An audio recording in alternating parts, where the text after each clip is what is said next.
Wonderful. So good to see you this evening. I tell you what, there is no better place to be than being here this evening with the right people for the right reason. Can we just appreciate Jesus with a hand clap one more time? One more time. One more time. So, I want you to think for a moment. Are you ready to think? If you lost something valuable to you, maybe at a supermarket, at a taxi park, on the road, or somewhere else, and somebody who finds that thing that is valuable to you brings it back to you in good shape, how would you feel? Imagine you are walking and everybody who is driving stops on the road to let you cross the road. How would you feel? If you were alone, driving, and you are in the middle of a forest, no man's land, and your car breaks down, and some people rush to the scene to help you, and they do not ask for money, what would be your reaction? Now, imagine you are involved in an accident, and again, some people passing by see you in a helpless situation, but they intervene not to rob you, but to rescue you. How would you feel? All right? You go to any office here in Kampala, to any organization, and the first thing you hear is, "Welcome, sir. Welcome, ma'am, madam. How can I help you?" Wouldn't you feel important? Wouldn't you feel special? Wouldn't you feel valued? And here is the last one to think about. You are alone in your house, you fall sick, and the neighbors get to know, hey, this person is alone and they have not come out of their house. And they come to your help. They come to your house and attend to you. They take you to the hospital. They pay all your bills, and they provide food for you. Wouldn't you feel cared for? Ladies and gentlemen, our country, Uganda, would be very different if we all adopted a culture of serving each other, whether we know people or we do not know. How pleasant it would be to live in this nation, beautiful country, if we all put other people first, not ourselves. Oh, what a great reputation Uganda would have if each one of us thought about the needs and well-being of other people. Sadly, and it is sad, that self-centeredness has permeated our nation to the point that everyone thinks of themselves first. Self-centeredness is a me mindset, a me attitude. My happiness first, my success first, my rights. This is my money. This is my car. These are my possessions. It is a mindset of what can I gain from helping somebody, from helping people. You see, the culture of self-centeredness in our country is similar to the situation in the book of Judges, in that in those days there was no king in Israel. Everyone did what was right in his own eyes. In other words, when there was no leadership, people did not care about doing what was right in the sight of God. People did not care about what was going on in the lives of other people. They did not care about others. They only cared about themselves. Their concern was only themselves. You see,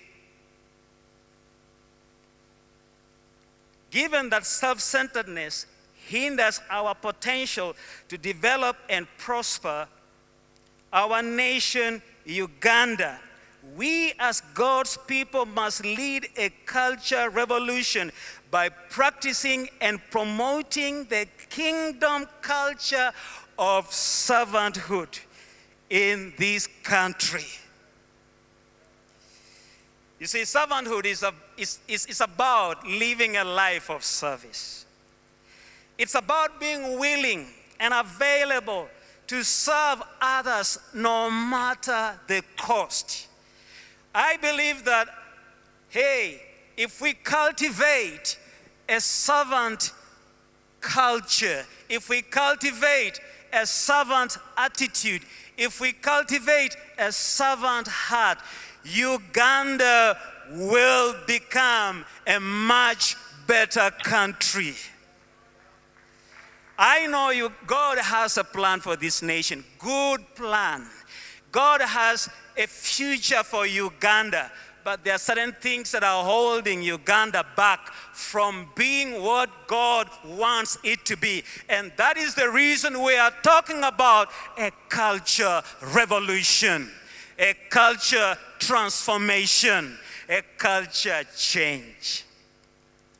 And one of those godly values, godly practices we need to develop is servanthood. You see, to cultivate a culture of servanthood, we need to have the same mind as that of our Master Jesus and follow his example of a servant. Jesus did not come to be served, but to serve and to give his life as a ransom for many. Paul also tells us that Jesus made himself nothing by taking the very nature of a servant, being made in human likeness.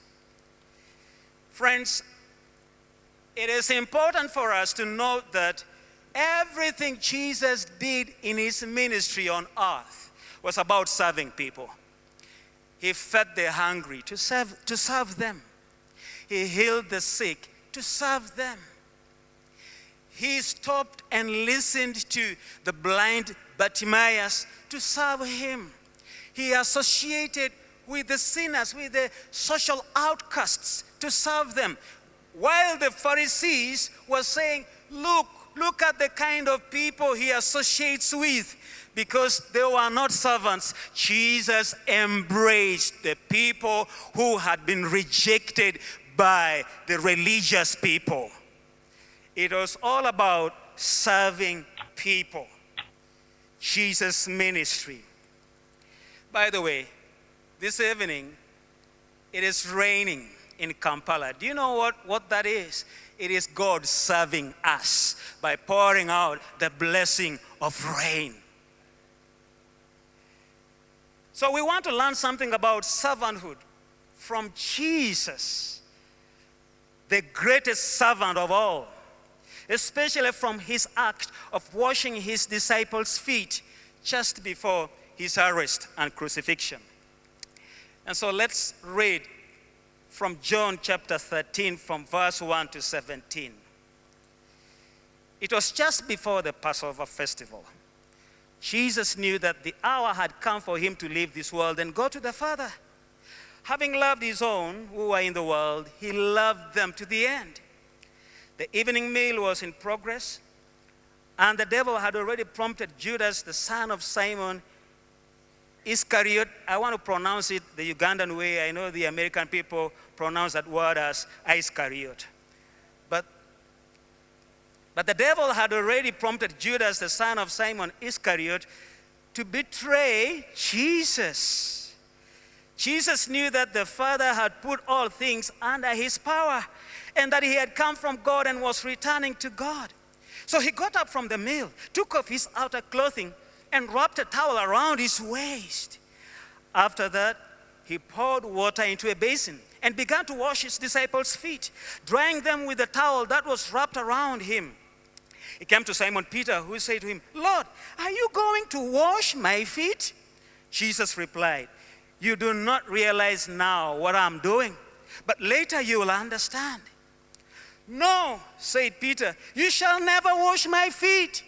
Jesus answered, "Unless I wash you, you have no part with me."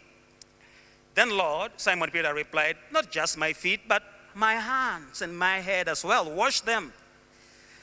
Jesus answered, "Those who have had a bath need only to wash their feet. Their whole body is clean. And you are clean, though not every one of you." For he knew who was going to betray him. And that was why he said not everyone was clean. When he had finished washing their feet, he put on his clothes and returned to his place. And he said to his disciples, "Do you understand what I have done for you? You call me teacher and Lord, and rightly so, for that is what I am. Now that I, your Lord and teacher, have washed your feet, you also should wash one another's feet. I've set to you an example that you should do as I have done for you. Very truly I tell you, no servant is greater than his master, nor is a messenger greater than the one who sent him. Now that you know these things, you will be blessed if you do them." Jesus came as a servant, and he demonstrated it practically. In this incident, we see Jesus demonstrating that he came to serve and not to be served by washing the feet of his disciples. By the way, they were dirty feet, because in those days, they only wore sandals. They didn't wear shoes like mine. And so they were dirty feet. And for your information, Judea then, Israel today, is a desert. So imagine people walking a long distance in a desert and it's hot. Their feet was dirty. But Jesus wanted to show them, hey, I came to serve and not to be served. So what do we learn about servanthood from what Jesus did? First, we learn that we are motivated to serve if we value people.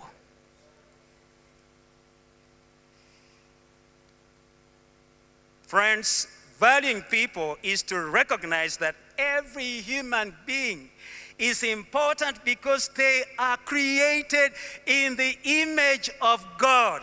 When I look here, when I look at everyone here, do you know what I see? I see men and women created in the image of God. Hey, you carry God's image. And that means it doesn't matter what people say about you. People might say, you look ugly.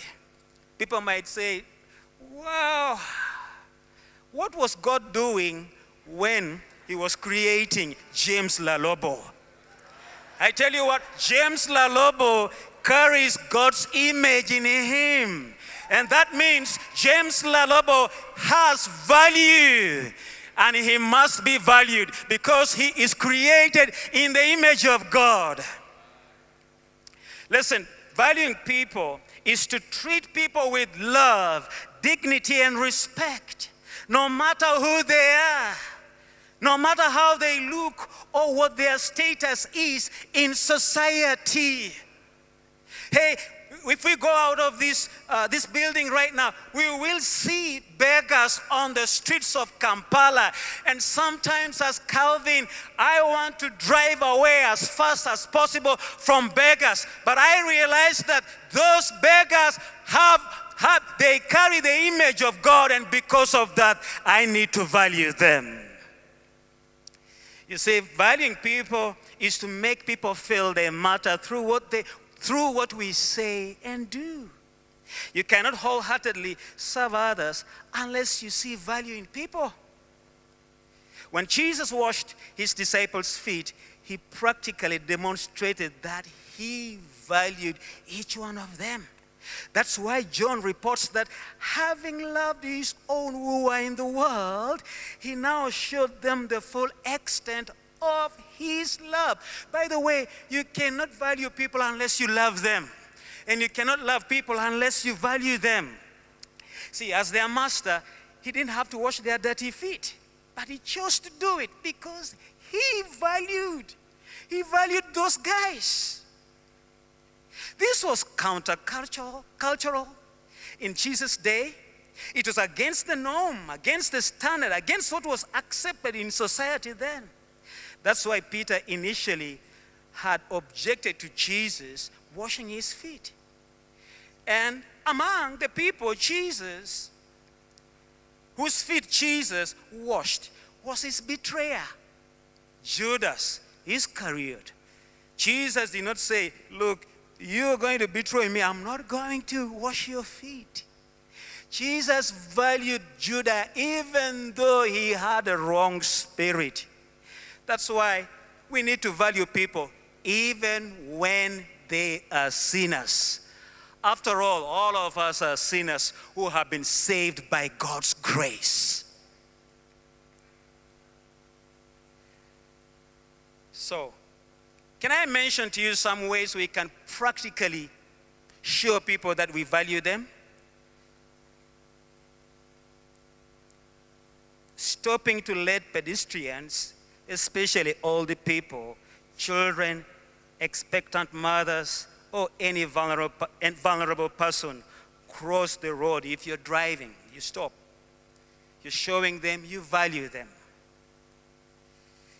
Giving people all your attention when they are talking with you, it shows people you value them.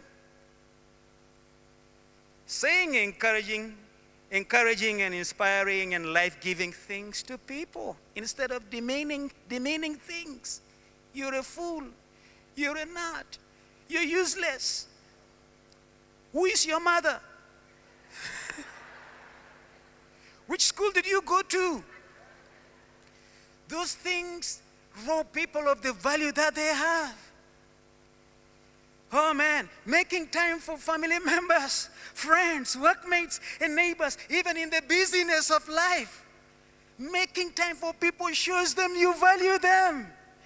And as an employer or leader in an organization, you know what you need to do? Publicly appreciate, publicly recognize the contribution that your employees have made to make your organization better or successful. You say, hey guys, you've done very well.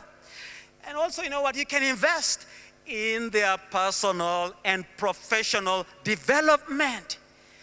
And everybody, you need to listen to this. We can meet the physical needs of other people. It's not how much you have that really matters, but it is the big heart that you have for people that matters. And here at Watoto Church, we've decided to reach out to vulnerable women. Last week, we as pastors went into the community to visit some of our neighborhood women. We need to go there. Every one of you needs to go there. Sometimes we hear these things, but we actually don't know the conditions in which those women live. Hey, we want to meet their physical needs. We want to meet their need for employment. We want to meet the needs of their children for education. We want to meet their needs for decent housing. want to meet their needs for health care. You know why we are doing that? We're doing that to show those women that they matter to God and they matter to us. Some of them have been abandoned by their own husbands or by their own families. But I tell you what, God has not abandoned those women. And how has God not abandoned them? It is through us, through the church. Recently, some of ourselves participated in rebuilding a perimeter wall of Wandegea police station. And, you know, when you talk about police officers in this country, you don't hear good things that people talk about police officers. All you hear is they are very bad people. You know, you run to them for help, but they never help you. In fact, they want you to help them with money. Ourselves did not think like that about those police officers. They rebuilt that broken wall because they wanted to show them they matter, they have value. They wanted to practically demonstrate to them that we value you and we appreciate the work that you do, the sacrifices you make to protect this nation. Friends, Paul says this: do nothing out of selfish ambition or vain conceit. Rather, in humility, value others above yourselves, not looking to your own interests, but each of you to the interests of the others. He also tells us that be devoted to one another in love. Honor one another above yourselves. So as disciples of Jesus, as followers of Jesus, as sons and daughters of God, as people of God, let's value people because God values them. Oh, let's make people feel they're valued. Let's make people feel they are important. Let's make people feel they are appreciated. Let's make people feel they are cared for. Let's make people think there's somebody who thinks about them because they are valued by God, and so we ought to value them. Maybe you're here this evening and you feel nobody values you. I want to tell you that, hey, first of all, there's somebody who values you, and that is Jesus. But see, Jesus values you through other people. I want you to hear from me. I value you. I may not know you, but I value you. You are important, you are special, you are precious before God. And so we are motivated to serve people if we value them. But secondly, for us to be people who serve others, it requires us to be humble. So when you hear the word humble, rather servant, what is the first thing that comes to you, to your mind? So how many of us here like to be called servants?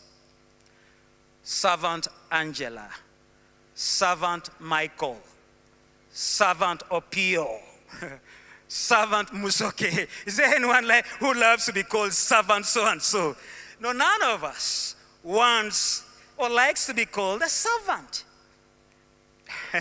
We prefer, you know what? We prefer to be served and treated like masters because we think it is demeaning to be a servant.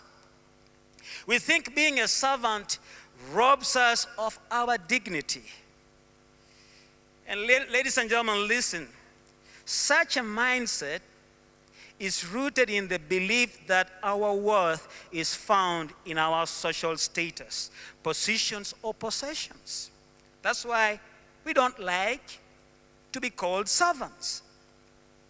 But it is important to understand that our worth is not derived from our positions. It is not derived from our possessions. It's not derived from the car we drive. It's not derived from the house we live in. It's good to live in a nice house. It's okay to drive the latest Land Cruiser, no problem. But that is not what gives you worth. That's not what gives you value. That's not what makes you important. Can I tell you something? Hey, our worth is in Jesus Christ.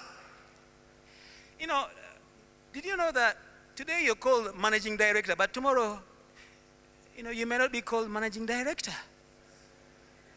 Yeah, today you're called CEO, but tomorrow you may not be called CEO. Who knows? When you report to work on Monday, no, I don't want to be a prophet of doom, but I'm just telling you the reality. Listen to me. The things that we have here on earth, the money that we have, the houses we own, the land we own, the positions we hold in our organizations in society, those things will pass away. That's why our worth is in Jesus Christ. That's why our value is in Jesus Christ. See, since our worth is in Jesus, we can do anything to serve people. Not so. There is no undignified thing a child of God cannot do to serve other people. Because your dignity is in Christ. Apostle Peter says this, all of you clothe yourselves with humility toward one another. Tie on the servant's apron. Is it apron or apron? Apron. For God is opposed to the proud, the disdainful, the presumptuous, and he defeats them. But he gives grace to the humble. Listen, Jesus definitely exemplified humility by washing the feet of his disciples. John says that Jesus knew that the Father had put all things under his power and that he had come from God and was returning to God. But he got up from the meal, took off his outer clothing and wrapped a towel around his waist.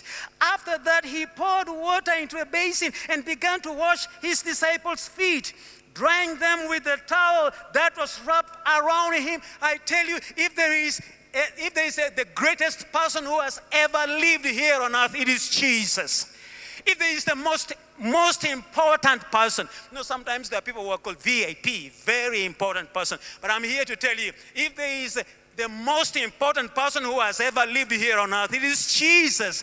If there is a person who has and had all authority when he was on earth, it is Jesus. But he was a humble servant. And by the way, Jesus was God. Did you know that? Okay, I'm reminding you, I'm emphasizing it. Jesus was God. God washing the feet of human beings. That's humility.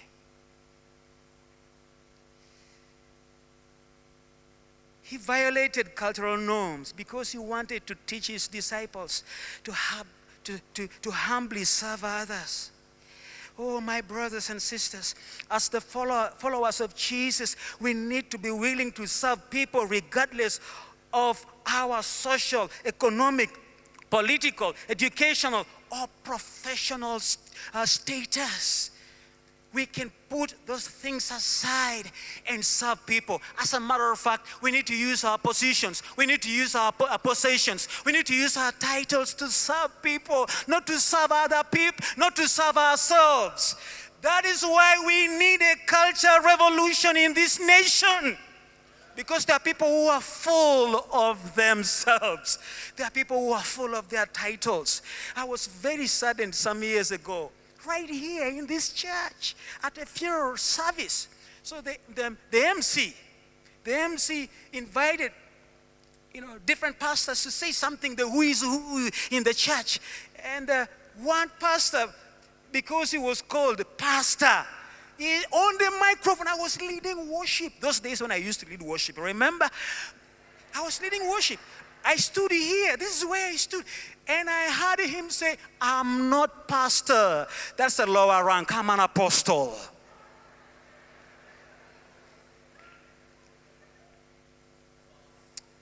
So, regardless of our positions, our possessions, our titles, regardless of who we are, regardless of what society calls us, hey, we can serve people.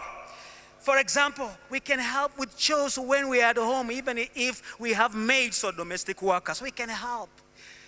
The kitchen should not be a no-go area for me or for you. Husbands, are you listening to me? We can participate in cleaning environment, fixing broken drainage systems or roads in our communities.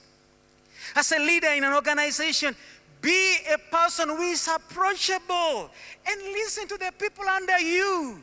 You're a human being, for your information. You're as human as anybody who is under you. As a team leader, you can participate in cleaning and organizing your office environment or help an employee who is overwhelmed with work. Oh my God, you can welcome visitors to your organization or respond to calls if your personal assistant has another engagement. You don't say, that's for my PA. Hey, you can volunteer. Are you listening to me? You can volunteer to host a cell. Even if you live in Kololo, the upscale suburb, or Mwenga, you can volunteer to host a cell because God gave you that house. You can volunteer to serve in children's ministry. Yeah, children pass the wind for every now and then. But you know what? You can volunteer to serve in the children's ministry. You can volunteer in ushering people. When I was in Sydney in 2005, that was the first time I actually traveled on a plane. 2005. And when in Sydney at Hillsong, I tell you, I was amazed by what I saw. The person who was our usher was a medical doctor. Not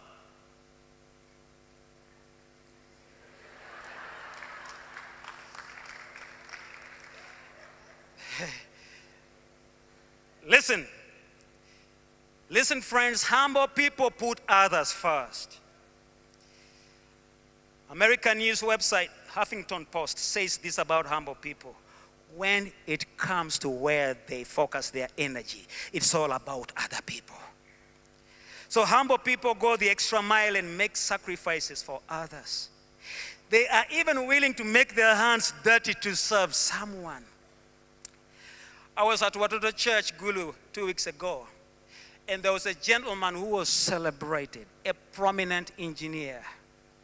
He was celebrated during the service for giving his time, his talents, his skills, his money to serve people. They organized to do a seed project, and it was constructing a protected well for one of the communities in Gulu town. And that gentleman was the one who oversaw that project, but he not only gave people orders, he literally participated. He made his hands dirty. We can do it. We can make our hands dirty to serve people. We can, because we are following the example of our Master Jesus. So, we are motivated to be servants if we value people. Secondly, we become servants. We are only able to serve people if we are humble, by being humble people. And humility is it's a choice. It's not a posture. It's a choice. It's a state of the mind. That's what humility is. Humility is your mental, it's your attitude toward people, toward yourself, toward the things that you have. Thirdly and lastly, being servants servants. And that's what we want to become. Watoto Church, we need to become servants everywhere we go, everywhere we are. Let's lead by example. And so to be servants, we need to have eternal perspective. Having eternal perspective influences the way we view ourselves and the things we have. People with eternal perspective recognize that God is the source and owner of everything they have. Because of that, they use what they have, their time, talents, and treasure to serve others. They understand that they serve God by serving others. Oh,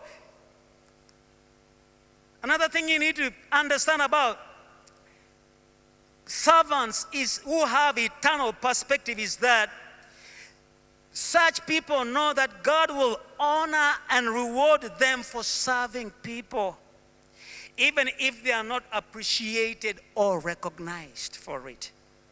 You see, if you have an eternal perspective, you will not be thinking about, what do I gain from it?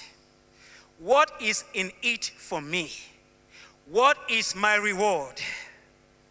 You know your reward is in heaven. Speaking about the final judgment, Jesus declared this to his listeners. Then the king will say to those on his right, "Come, you who are blessed by my Father, take your inheritance, the kingdom prepared for you since the creation of the world. For I was hungry and you gave me something to eat. I was thirsty and you gave me something to drink. I was a stranger and you invited me in. I needed clothes and you clothed me. I was sick and you looked after me. I was in prison and you came to visit me." You see, Christ had an eternal perspective. That's why John writes that Jesus knew that the hour had come for him to leave this world and go to the Father. Listen, one day we will all go to the Father and stand before God. And what I would love to hear God say to me is, "Well done, good and faithful servant." Hey, if you serve people faithfully, that is what you will hear God say to you in heaven. "Well done, good and faithful servant." So we are motivated to serve people if we value them.